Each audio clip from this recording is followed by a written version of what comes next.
Howdy. Today, I'm going to do a shorter form, sort of something or other. Gotta figure it out in a little bit of time. It's coming up. So first things first, let's just grab some paper. Move that out of the way. Grab a Sharpie.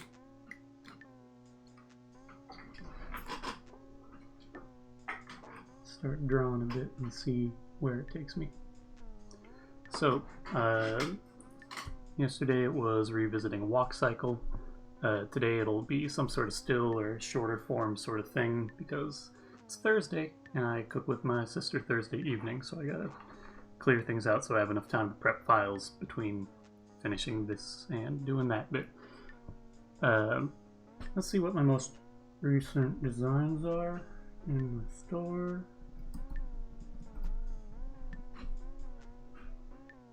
And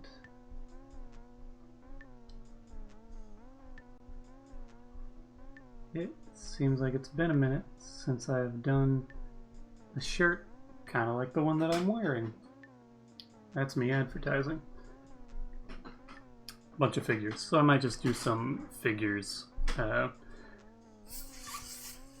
Maybe I take this opportunity to sort of try it out in a different way, where maybe I sketch out some just sort of shapes that are slightly abstract and then go from there.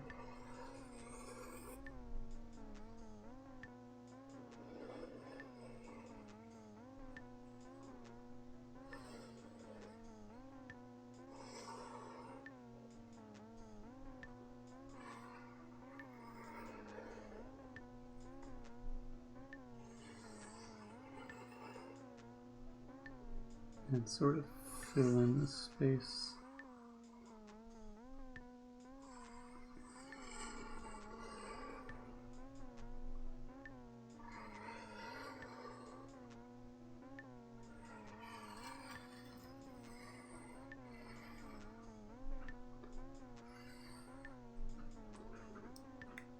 Looks fine to me.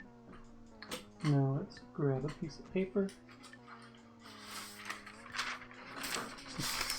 8.5 by 11. It is. Okay. Do have 2 pieces of paper here. So now let's take this down. I think I can get away since this is just a reference initially with taking it just to an edge.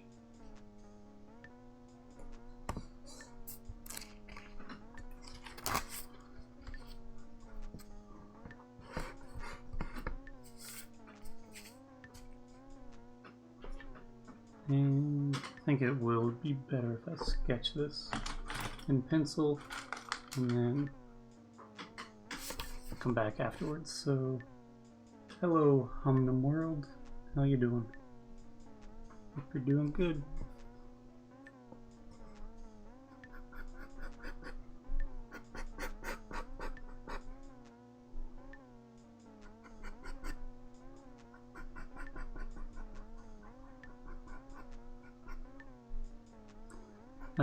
Today I'm just drawing sort of figures like what I have on my shirt. I don't know if you can see it super well, but just filling out a space with some figures.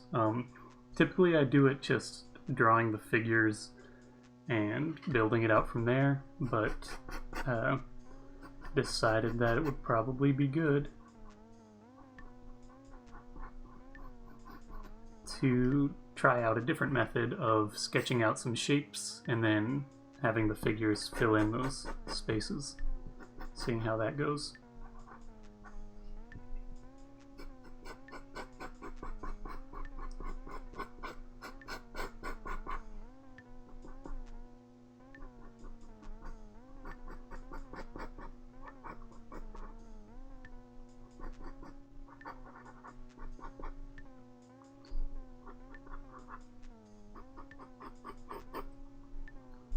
Typically if I have these, I'm trying to be slightly more conscientious of some elements and One thing that I do know that I do is typically I have more rigid figures as being male, and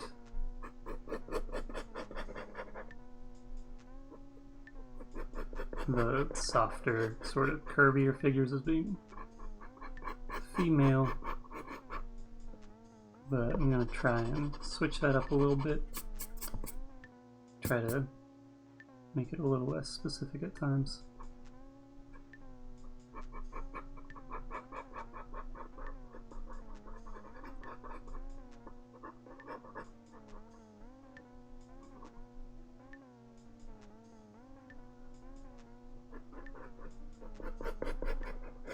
As best as possible.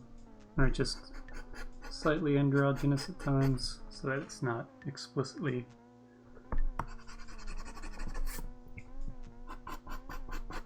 one or the other. It's the sort of thing that I'm not super cognizant of when I'm working or seeing things, but just having visuals that may or may not be relatable to various folks. So this guy, I don't know how well that shows up on camera. Pretty androgynous sort of figure, not super specific, so you can decide what sort of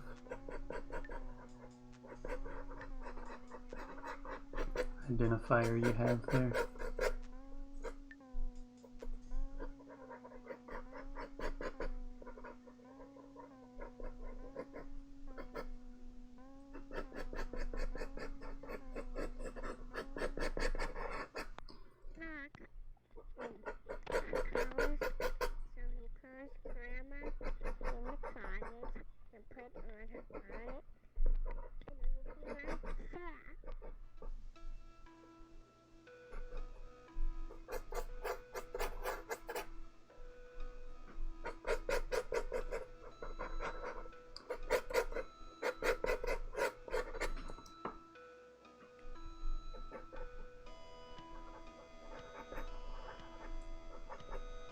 These figures sometimes take some time to illustrate, mainly because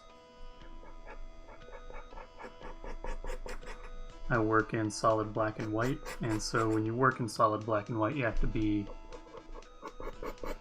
draw the outlines oftentimes not with outlines but with blank space, and you have to account for that negative space before, and so you have to treat it sort of like a stencil.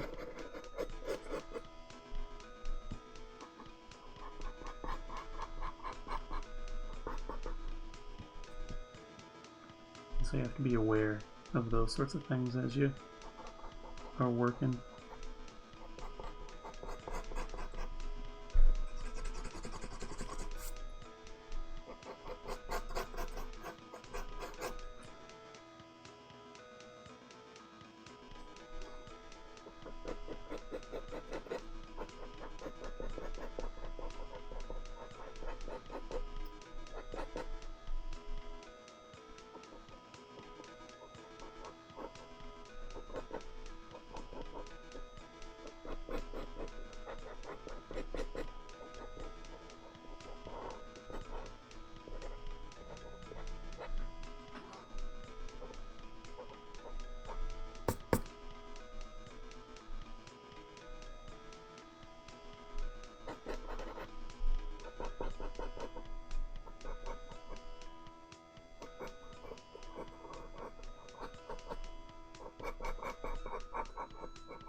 I typically work with ink.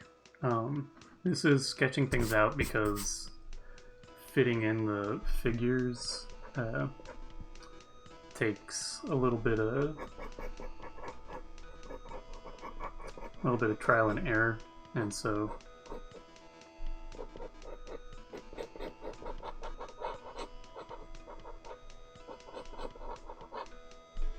If I do it with ink the first time, I usually have some little issues here and there.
I'm gonna mess with ink a little bit on top here.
Hello, Wesker Rose. How you doing?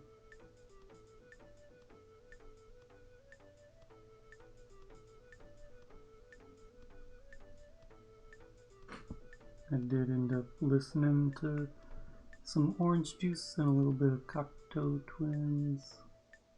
Never gotten as into. And I also listened to some Scars, which I actually have a... I'm doing fine. Not too much going on. Today's a shorter stream. Yesterday was also kind of short, but today will probably be... It's intentionally going to be shorter. Because on Thursdays I do a video chat cooking thing with my sister. And that starts at like 6 or so local time, which means that I can't take it as long since I don't usually have like a specific I don't have anything specifically in mind, or sometimes things take longer than I intend for them to when I animate. I stick to stills on Thursdays. It was her idea. It's something that I probably wouldn't have come up with, but I'm doing it about a year.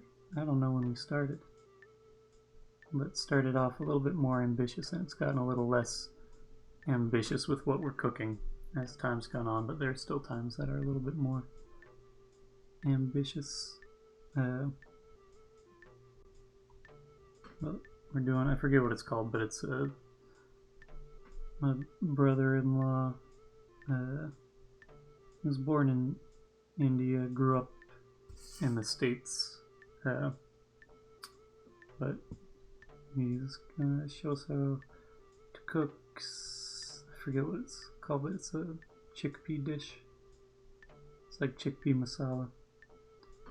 There's a different name for it. It's not bindi masala, it's something different.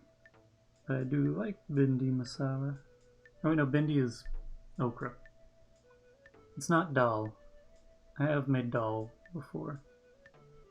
And now it's something that I'll make pretty often because it's easy and most of the ingredients are dry ingredients. So I usually have like the vast majority of the dish. I might have to pick up like a tomato or something, but I can get by without having tomato in the dal. A red lentil dal. I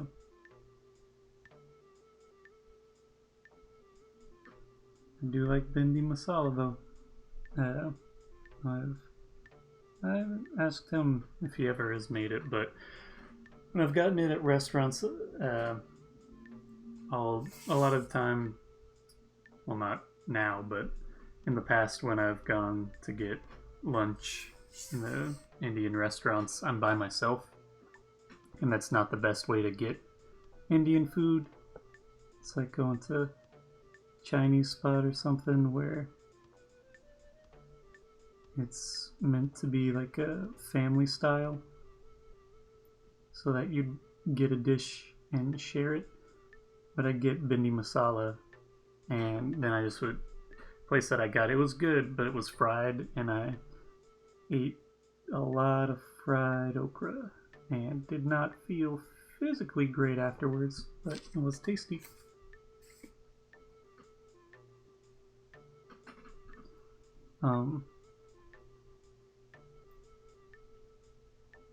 But he doesn't do so much cooking with fried things. A lot of like maybe stir fry or something. Nice. There's a pretty dense Indian population close by here, and then other spots in Jersey. There are towns that are like more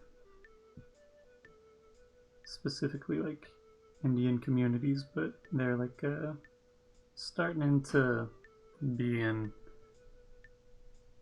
like second or third generation because there were a lot of people who immigrated to the United States from India in the 80s because of different incentives trying to get medical professionals and stuff, doctors, to immigrate. And so it was opened up to be an easier immigration process. And that's how my brother-in-law, how his parents came along, and they first went to like Alabama or something. And so there are different instances of South Asian immigrants ending up as doctors in rural communities in the southern United States because there were incentives for people to immigrate there. And so I think that's how his parents ended up, I think first in Alabama, and then now he and my sister live in Louisville, Kentucky.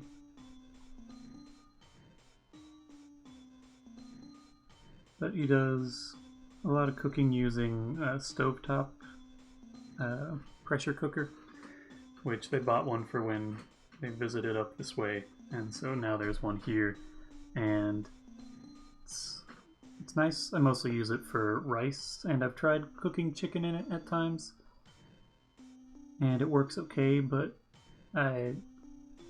it's a little bit more disconcerting, or a little bit more anxiety-inducing for meat, because chicken will overcook pretty fast, and it's bad to undercook it, and you can't check the pressure cooker easily. I'm not sure where, like, name-wise his family's from, but it's like very central India, which I mostly remember because my sister said that she asked him, and he pointed at a map, and it's like, it is dead center.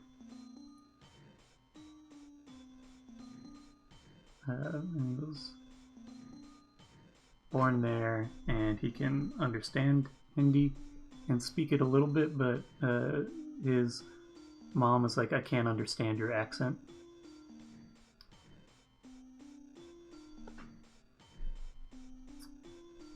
Most of the time when I get like lunch or stuff when I'm over by the Indian restaurants, it's I get dosas, which I first had when my sister and brother-in-law visited,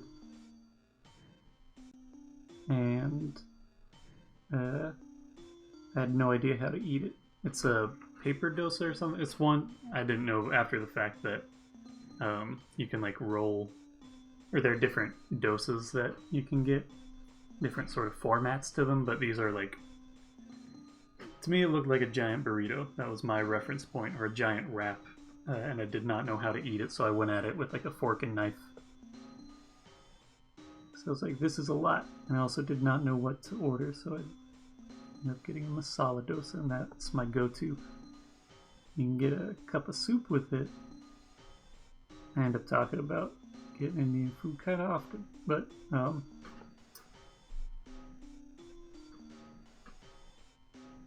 an example of like knowing that I do not have a good accent for speaking in Hindi is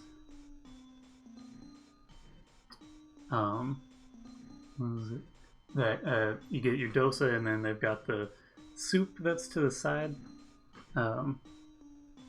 And I was like, yeah, Sambor. And he was like, I don't, what are you talking about? I was like, Sambor, because I was reading it how I would read it, just based on the text. But he was like, oh, Sambar. Or something closer to that. I still can't say it with confidence. But that's all I okay.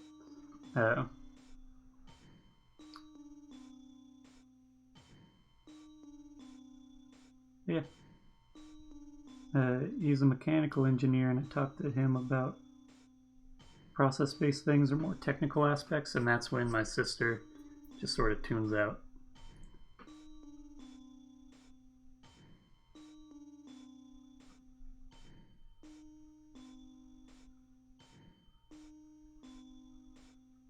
how I think about is saying somber, but with like a little bit of an accent, or like being sad or somber. Um, I actually, well, I went to high school in Louisville, Kentucky, and he was a senior when I was a freshman, but I had no idea who he was. I kept in like as much as I kept just to myself, I kept within my class as well. So I did not know who he was, but I do have my yearbook from freshman year, and every now and again I send the picture to my sister of his senior portrait.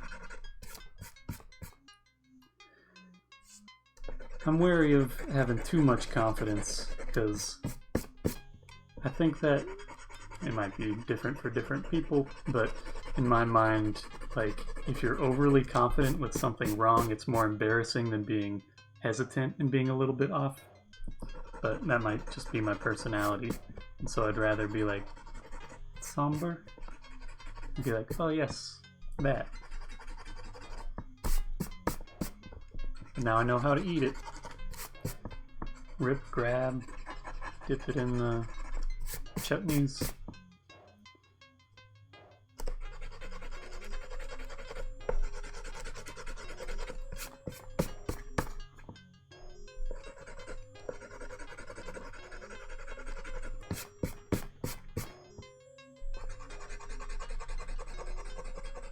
I think the last time I had Indian food, and it's been a minute, it was just delivery.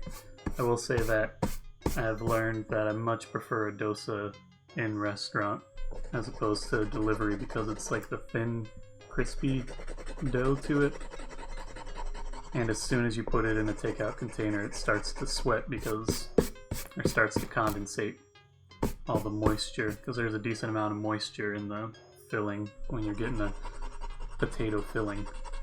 That's what I typically get.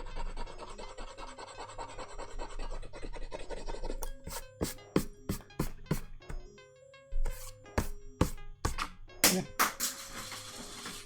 Knocked over my Liz cat. Now it's back. More so than like other things.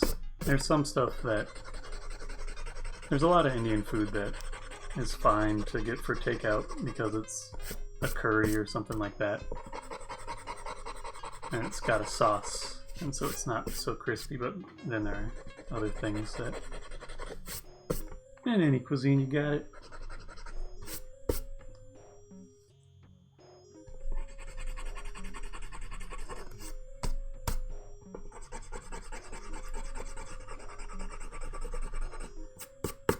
I am mildly turned off of like pot sticker dumplings because I made some dumplings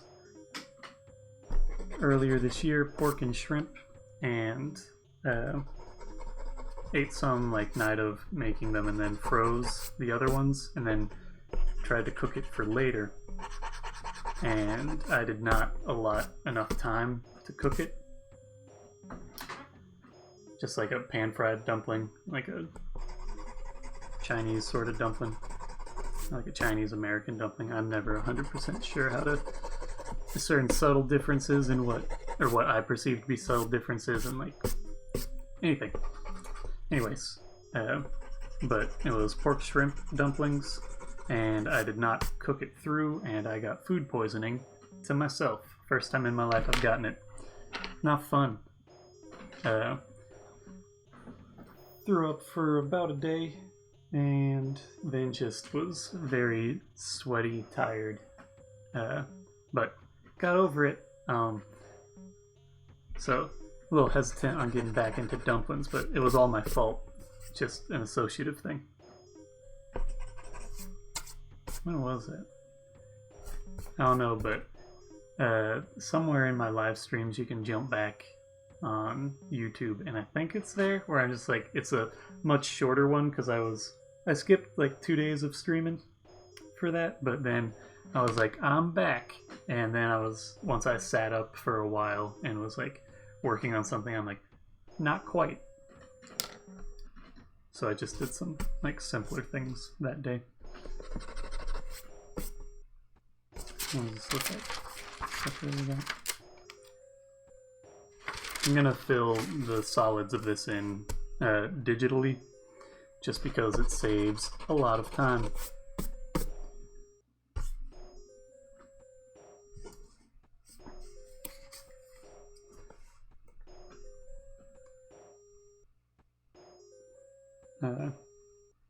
But that's, yeah, all of that was on me. It had nothing to do with anybody else. It just was me being impatient, and I was like, these are cooked through.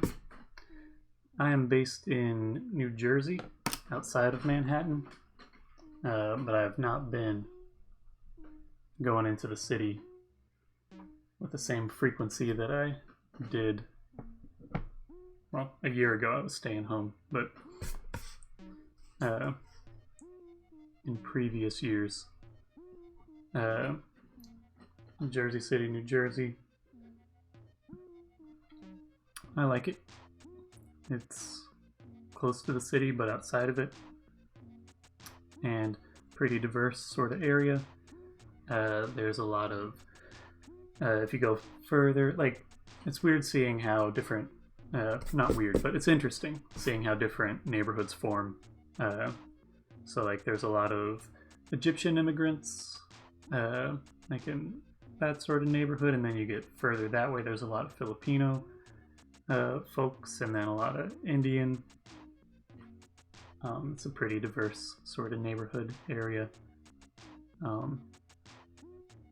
Yeah, I enjoy it, and it's not too far from the train station. There's a PATH train that goes into the city. It either goes along 6th Ave or down to World Trade Center. And you can take the train, and it doesn't take too long. The only time that it's bad is weeknights after, well, I don't know about right now. You've been on the PATH train? Nice. Were you going from, like, if you were flying into New York, you might have flown into Newark, which we visited at some point when I was younger. My dad has some friends that live in Jersey, and we flew into Newark.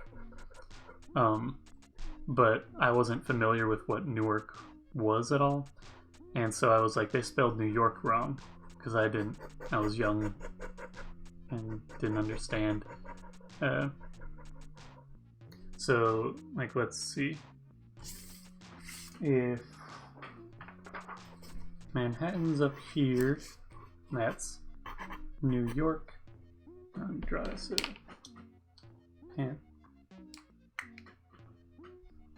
So they're in a little bit southern. So if this is Manhattan-y, Brooklyn-y, Staten Island-y, then Jersey City is sort of like about here, and then you have Hoboken up here, and there's like a little bit of a waterway inlet. You go over that, you get into Newark is about here. And so if you probably took a train to the Newark station, and then took the PATH train up through Jersey City and into New York. And then this is Brooklyn, Staten Island, and down here is Long Island.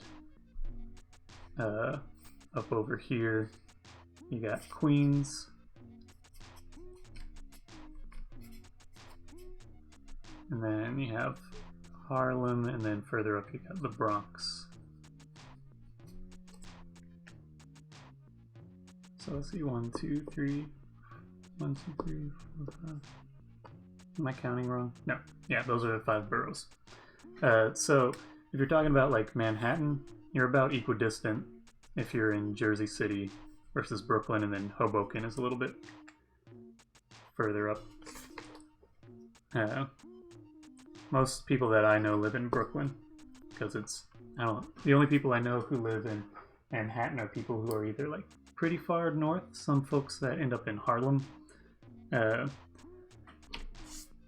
and then maybe some people who like have rent controlled things or some sort of connection, but it's just super pricey to live in Manhattan.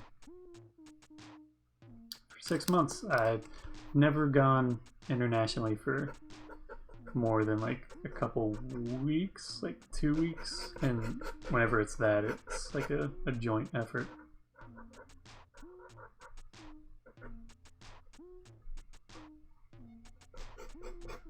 Like, meaning a joint effort, I'm with someone else, like a friend, or did some international traveling with like family, or I went to Copenhagen with an ex-girlfriend. Her family was from the Faroe Islands, and so she was like going back to Scandinavia. She enjoyed it in a different sort of way than I did. Not like I didn't enjoy it, but just a different appreciation, because she had a different context and cultural awareness of things. Somewhere I don't know where I put it, but somewhere I have some salted licorice.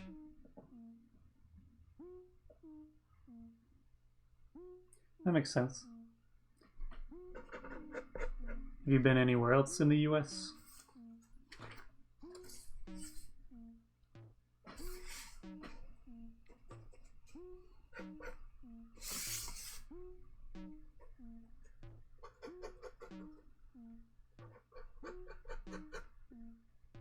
That's whatever. New York is a good place to visit. Wasn't sure.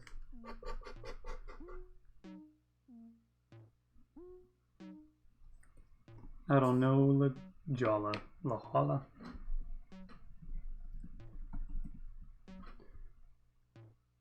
Okay. California. It would be La Jolla. La Jolla. La Jolla. I do know some Spanish as far as foreign languages go. That's the only one that I have some bit of a grasp on because I'd studied it in high school. But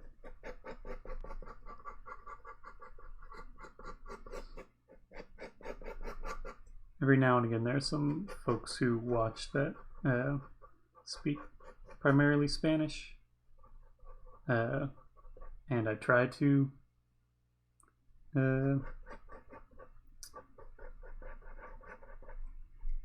get a little bit of that practicing here and there, but I'm pretty sure I just sound like a little kid or sound like a foreigner. I don't know, but it's something that I can understand okay here and there. I can usually use context clues and stuff like that, but when it comes to actually remembering what the words are to conjure them, I'm not great at it. Angle this a little bit and be a little bit more wary of the audio levels. Depends on where you are, but a lot of the time, either in middle school, which what age is that? That's 6th to 8th grade nowadays. When you start to get into classes where it's not just your one class and you continue in the same classroom throughout the day or like the same group, when you start to vary a little bit and have some choices in the courses that you take, then you likely will take some sort of foreign language at that point. And I think typically the most common is just going to be Spanish. It's the most practical foreign language in the US. But other ones you might encounter, probably second most common would be French, then German, and maybe Latin, but as like a more specialty sort of course. And so I took Spanish in middle school and high school, but I started over again in high school. Like, I jumped, or I went back to Spanish 1, so it was like, you're reintroducing things. Language language courses were never my strong suit in school. It's where I got like B's, C's in those classes, or I would just struggle, and it wasn't my preferred stuff.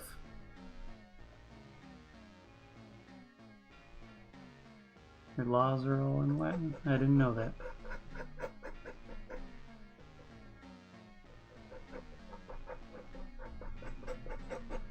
I don't know all that much about Scotland. I talked about yesterday that it's mostly like some music stuff, and then watching Train Spotting when I was younger. I haven't watched it in a while.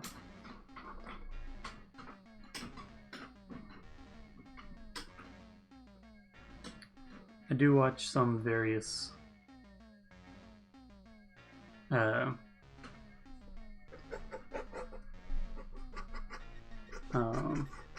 UK things, but I think it's mostly English. I also don't know. Like, I think I have some family that's, like, if you go back far enough, that there's some English, but they're actually Welsh, and then I don't know the geography of things outside of that. But my lineage goes a little bit to Dutch, and then English. On my mom's side, it's like, I think, or Welsh, but they came from the UK, settled in Western North Carolina, and stayed there for generations.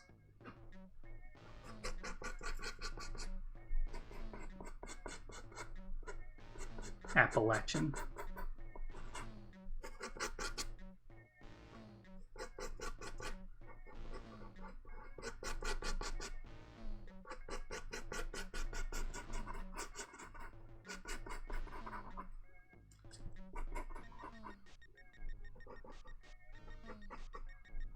And then my dad's side of the family went into the New York area, stayed there, and then he grew up in Florida. He was the first of his family in that area.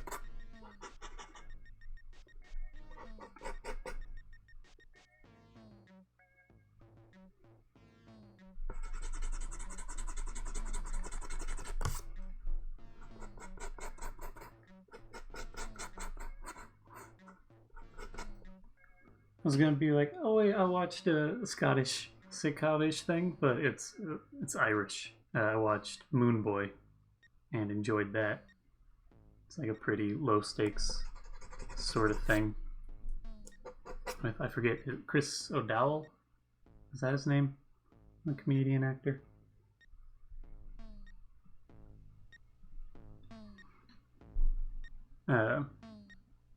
And then the other like English sitcom that I watched more recently and really enjoyed was is it This Country or Our Country? Oh, Dowd. Okay.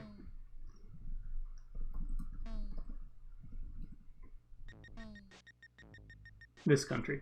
Yeah, Our Country sounded more harsh, but I really enjoyed This Country, which I know isn't Scottish, but that gives me, there's something where, like, when I think about foreign countries in general, I think about cities and stuff like that. I don't think about rural areas or like more sort of understated things. And so I forget that, like, you got like suburban folks who don't really have terribly ambitious lives and just sort of exist in their space, and those sorts of folks exist in all countries, but because what I'm exposed to of other countries is in different media things, most of the time I think about just people existing in things. My sister got real into the young folks, and so I've seen a number of those episodes, and that makes me think of lentils, because that one dude was super into lentils. I forget his name. And I also forget the name of the guy who... So there was the punk dude, the hippie dude, and then the, like, nerdy-ish dude. And that's what I remember from young ones, not young folks.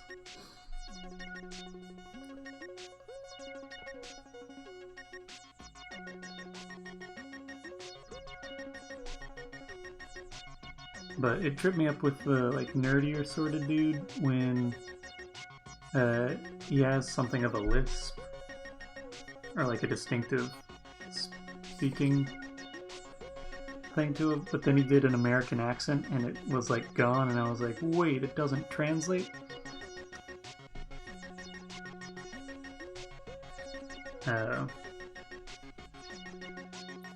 to think just other stuff. I watched the UK Office, and that was my introduction to some various British slang terms. The DVDs came with like a little booklet that was like, this is what all the stuff that means vagina. And it's a number of things. And they even have a joke in the show that's where the Keith dude is like, Pam's going to America, not Pam, Don. Pam's the American equivalent. Don is going to America, and he's like, make sure you have a bum bag. Over there, they don't call it a bum bag, they call it a fanny pack. Because over there, fanny means your bum. But he's doing it all in super monotone. And then it says, not Chiminge. And then in the outtakes, you can see the actress who plays Dawn breaking and laughing at some point.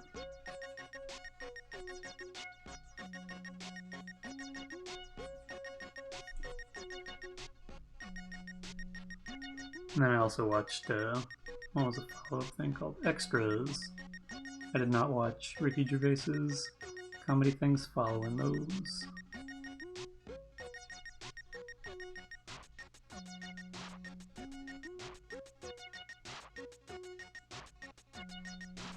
He was in a, like, post-punk band.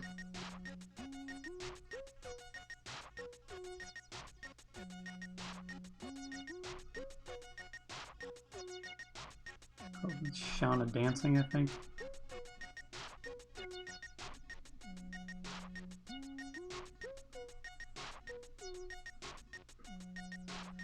It is weird seeing him in that context. It doesn't look like him when, like, all that I've ever seen him in was The Office. It's got, I think he has like a Flock of Seagulls hairstyle.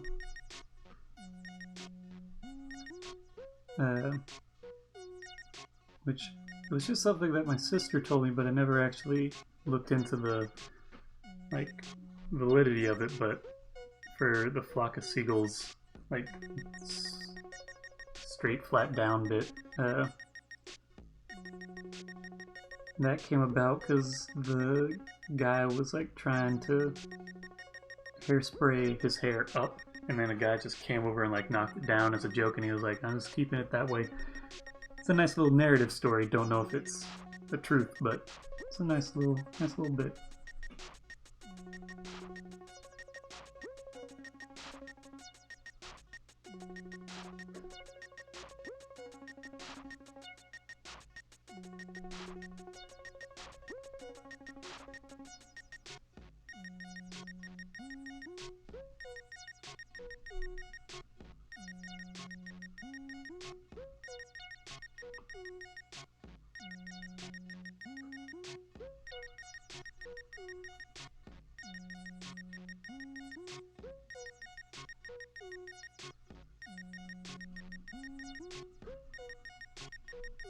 Yeah, it's fine.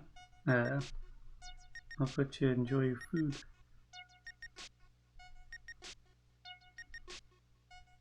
You're under no obligation to keep in conversation.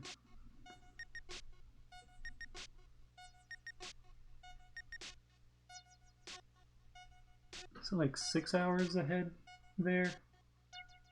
What time is it?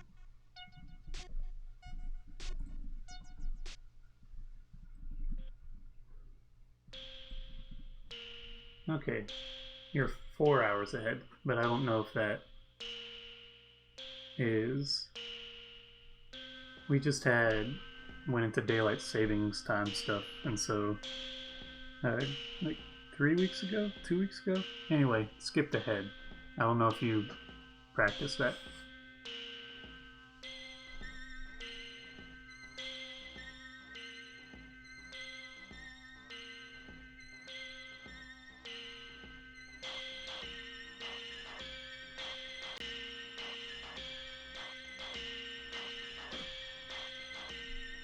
Ah, you do that this weekend, I guess. So right now, closer in time, but it's gonna skip ahead. We already did our daylight savings time bit.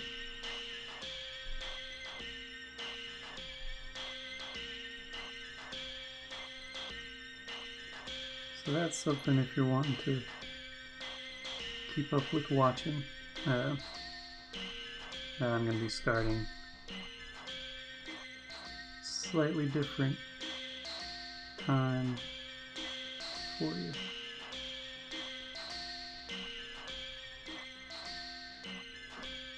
Or instead of starting at 7 p.m. for your time, I'll be starting at 8 p.m. your time. I don't know why that math took me as long as it did, but it did.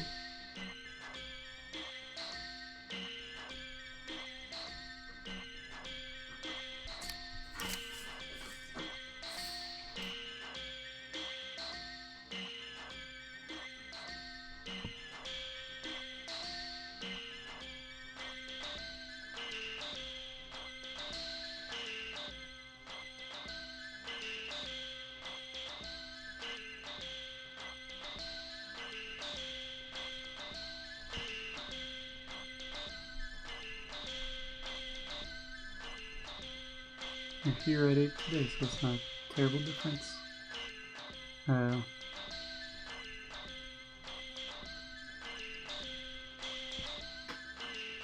Almost done with filling out the outlines, and then I'll scan it and fill in the solids digitally.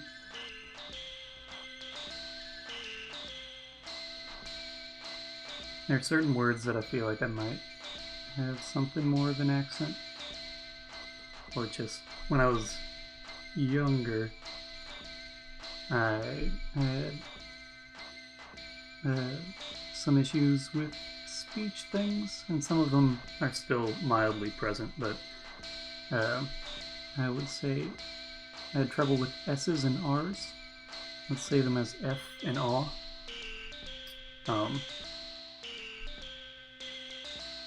And so I guess digitally isn't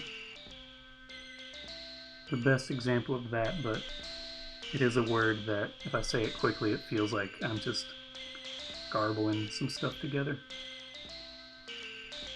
Digitally.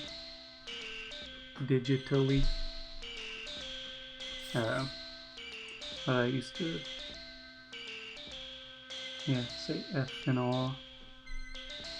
So it's something that very cute for a little kid, not so endearing as you get older. Let's pull that down just a little bit on the levels.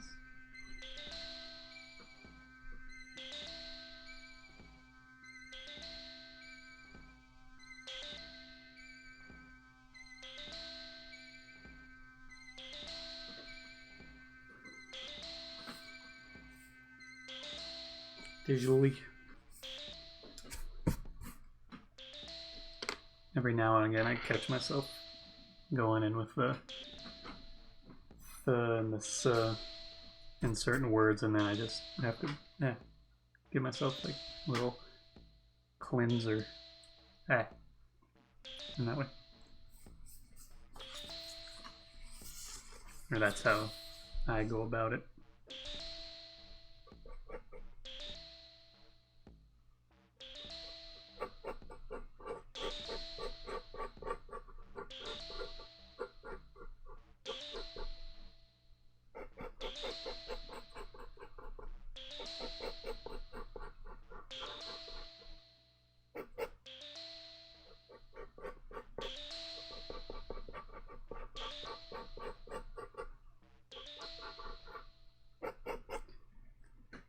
Was the Book of Kells, the movie, was that animated in Scotland? This is just me being like, this is a Scottish thing.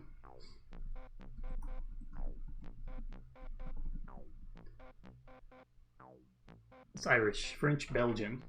Okay. But they mention Iona at some point in that movie. And so I was like, maybe it's Scottish. It's Irish. And I'm guessing the same is true for Song of the Sea. It's probably Irish too.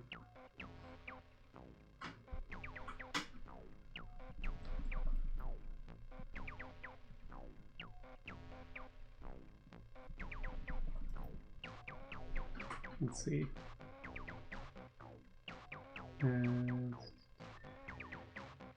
Ireland, Belgium, Denmark, France, UK.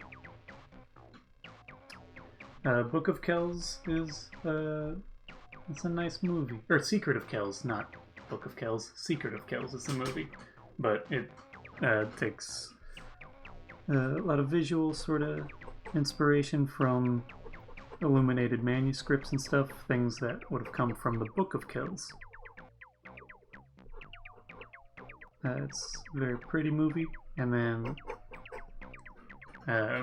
Song of the Sea is an animated thing that's focused on, I forget the name of the like folklore sort of thing, but it's a woman that is actually a seal.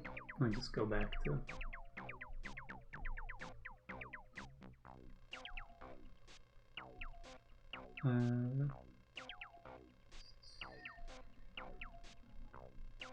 that one was actually I have a few different languages with voice casts in Irish, Scottish, Gaelic, French, and English.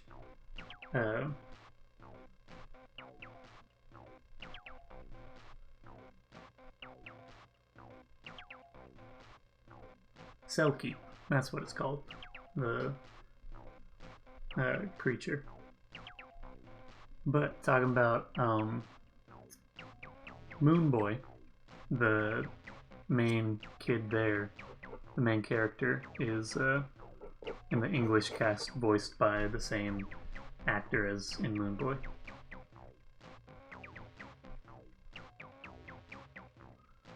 It's pretty much his whole career as Moon Boy, Drop Dead Weird, and Song of the Sea.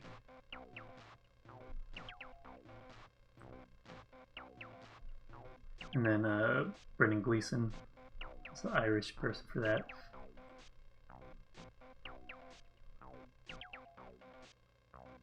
Kathleen McInnes is the woman who does the boy in the Gaelic.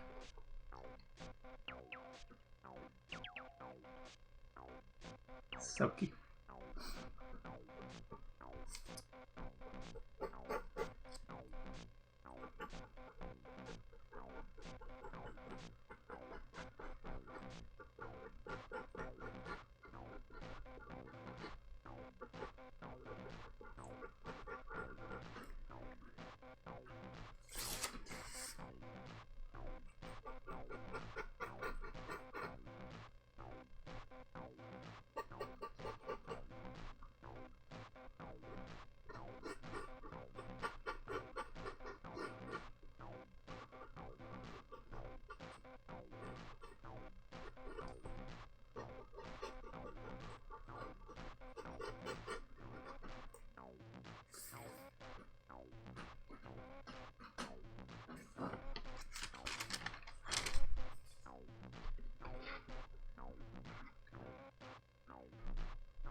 think about cultures that believe a lot in different fairies and such, I think about Iceland. I know that like fairies are still pretty big in Iceland, culturally significant. I watched several episodes of, I think it's called Travel Man, and I always forget the comedian's name. He was in the IT Crowd.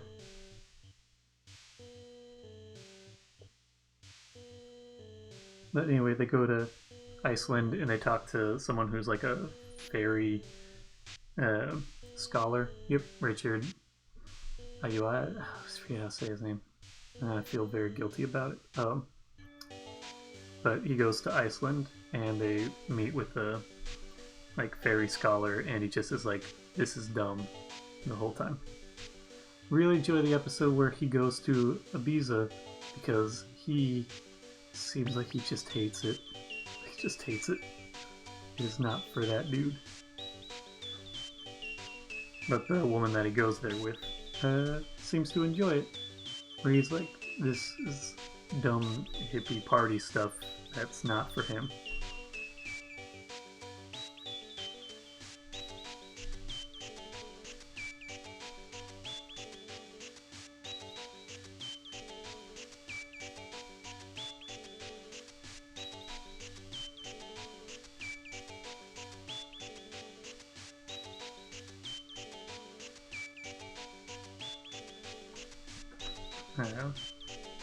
And he goes, I think he goes to Stockholm with Paul Rudd, and it's fun because Paul Rudd hates salted licorice. Just hates it. Or like just has a very disgusted looking face when he tries some.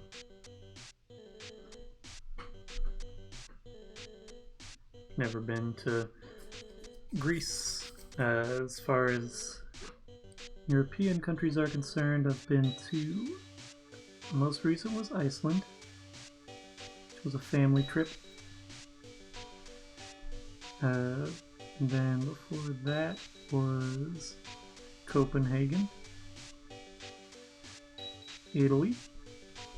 Went to Rome. That was a family trip Copenhagen was with my girlfriend at the time. Tried salted licorice. I got into it okay, but I wasn't going for like super strong stuff.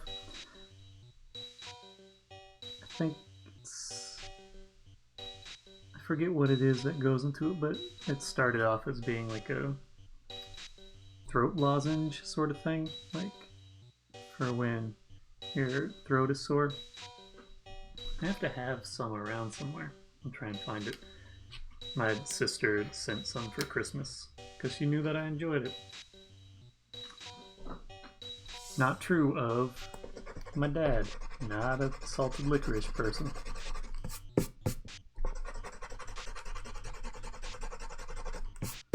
But then when I was like 3, my dad took my sister and I. He studied a year in Switzerland for like an exchange student thing,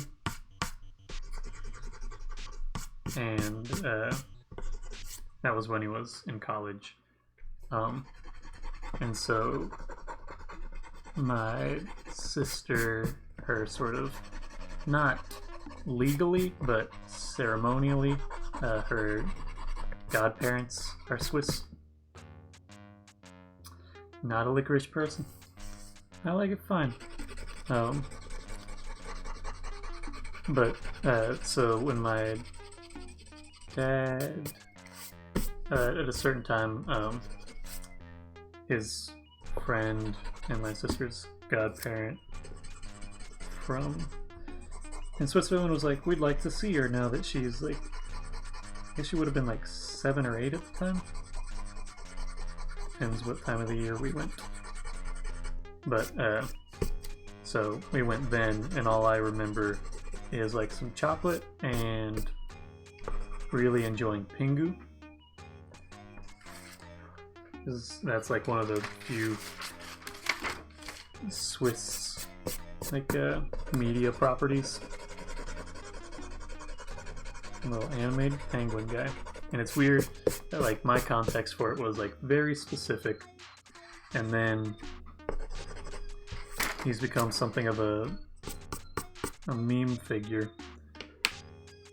through going newt newt and just being a funny looking guy at times.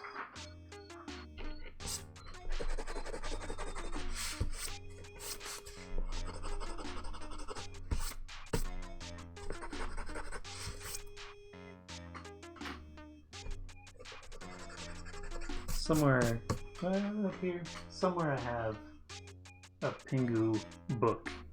That's just photographs from it. But I also got a Pingu ice cream that came like in a plastic head that had a red nose on Pingu. And we kept that for a while. But that has since gone, I don't know where.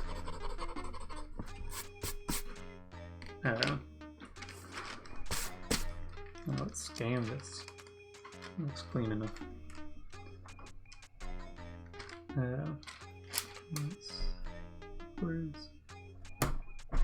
But that's what I remember from that first trip to Europe.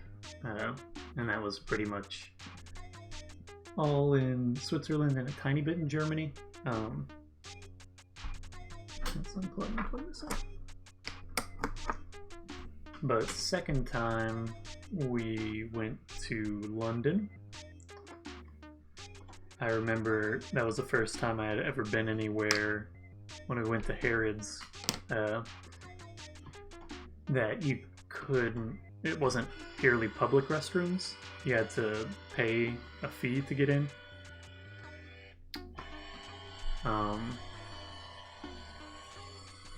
Custom size, this out a bit. And then we saw Buckingham Palace. I think we went to a museum or two. I don't remember too much there. And then Iona at some point. This is figures, scan. We went to Paris. It was chaotic there. They had like this big public screen where they were showing the World Cup. That would have been in '98. And let's bump this up to 1200. Scan that. That's up. And it was popular. We went up in the Eiffel Tower and got like a selection of cheeses, and I was not a fan of the smell of the goat cheese. Went to Switzerland.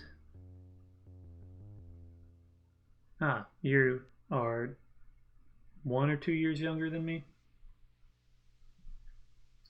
I was born in '90, but late '90. When we were there, I was 7.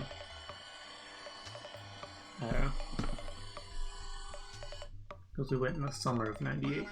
And then file open.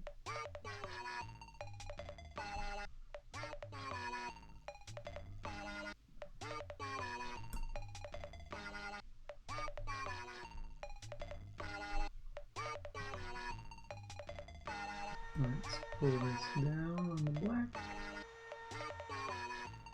As decent contrast. And see how well I got these edges. It's just so much faster than filling it in physically. I do like filling it in physically, but just time-wise.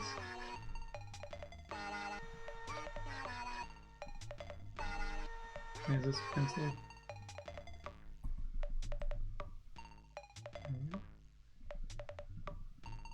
I don't know who won that World Cup. I do remember being in a train station, and I don't know if that was like King's Cross or wherever, but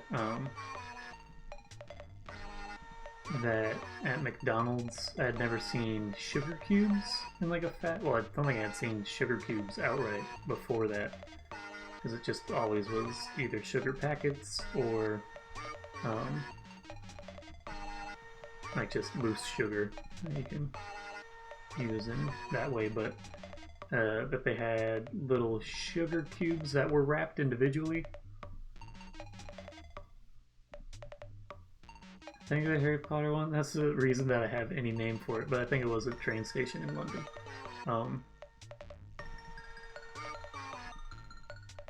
Is that not the name of it in reality? If that's true, France won, then that would make sense as to why they were super hyped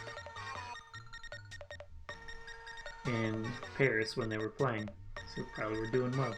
But anyway, that at McDonald's they had little sugar cubes, but they were individually wrapped, and they had players printed on the wrappers.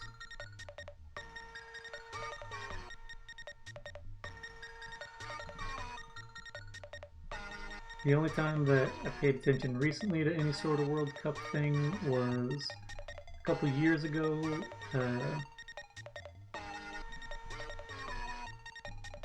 There were I was part of a group show, and there was an Icelandic dude who Iceland was like in the World Cup for the first time ever or something like that, and he was very excited about that happening. So he was watching while we were working on the group show.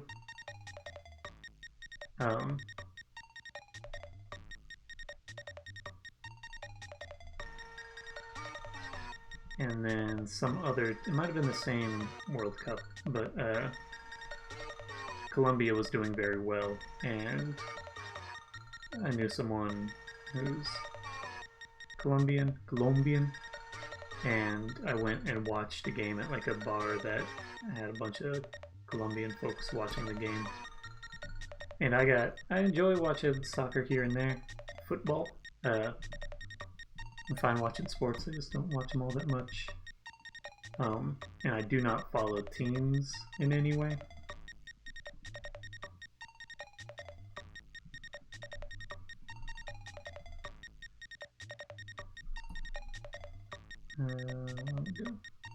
How large is this if I drop this down? Wait, let me save this as filled, just full size, and drop this down to 1350. I'm going to need to crop this out a tiny bit, 1080, and yeah, let's blow out the background.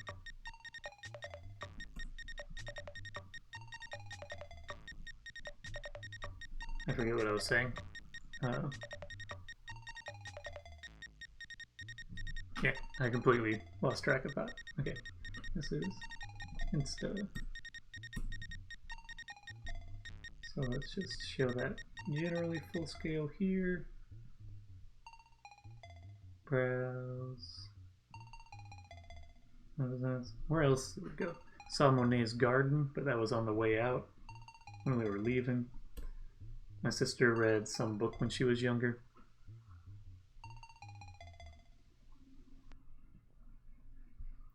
Sports are fun to see in person. I like going to baseball games sometimes. Baseball games are much more fun in person than watching them on the telly. I don't know if you say telly or not. On the TV. I was talking with someone who's learning some Chinese, and they told me that in Chinese television it's like electric shadow or something, like the direct translation, and I found that real interesting. And I was like, well, television is distance vision if you're like going for what the two components mean, because tele is like distance sort of thing, and then vision is just visual. So you're just saying like telephone is distance sound and television is distance visual.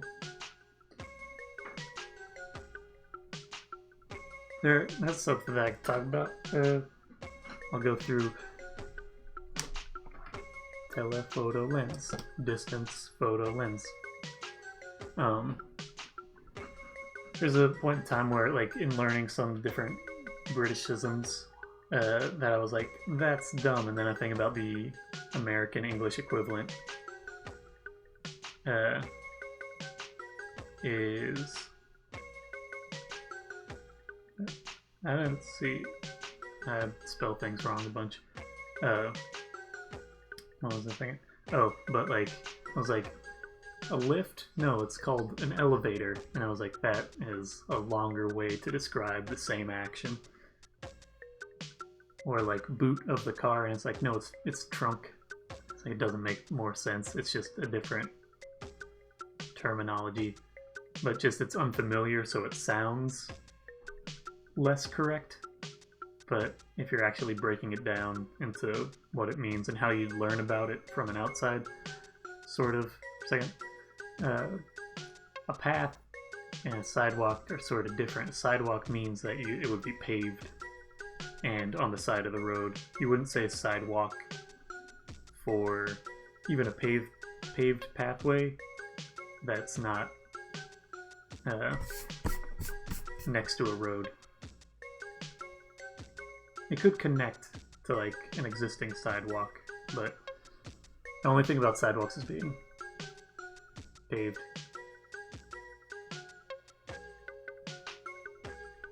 The road.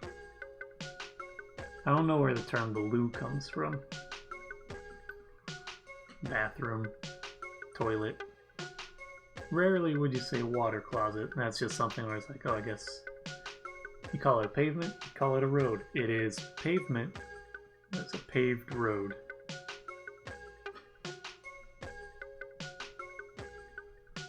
Yeah. Lavatory. I don't know why it's called the loo. Why is it called the loo?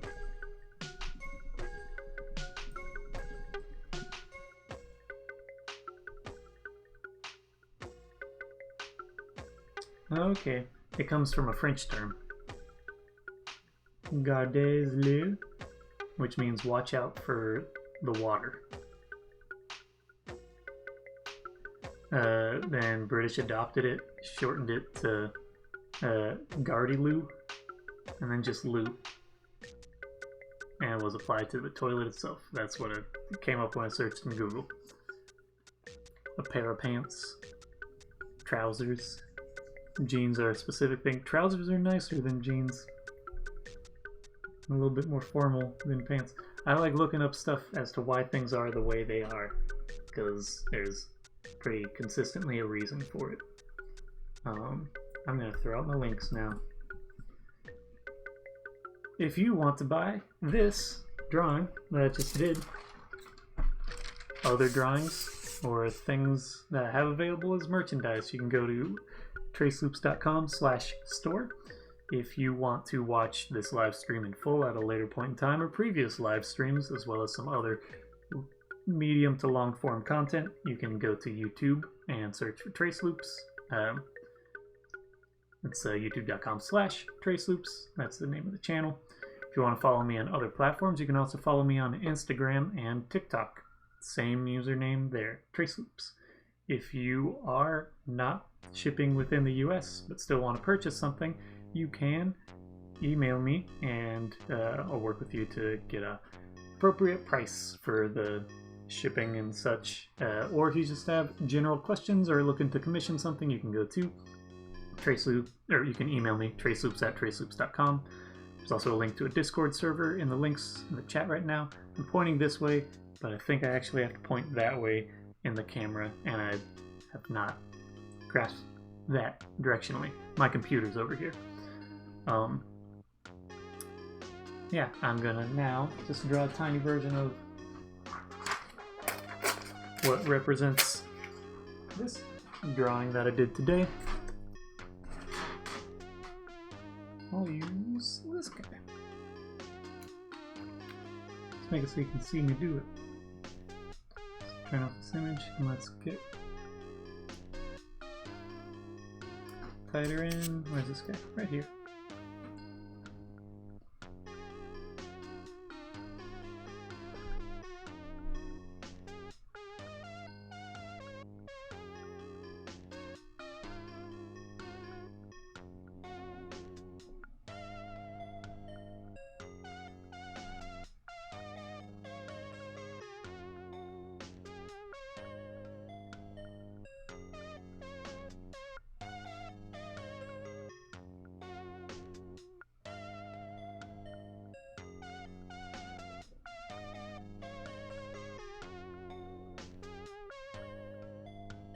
And what is today's date? Today is March 25th.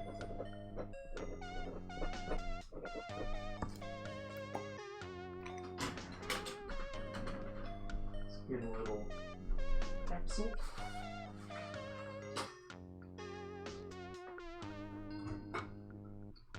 And add it to this guy.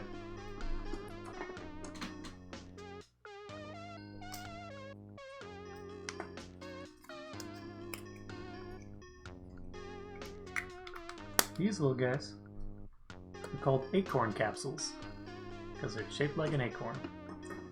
And now that goes in.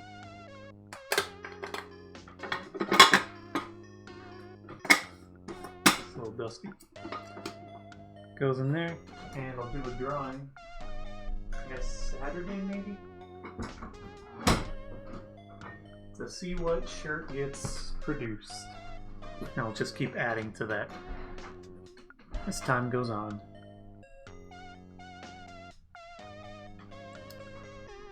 It's a fun little thing. And they last a long time. It's pretty basic mechanics in there. They're fun. I got them on eBay.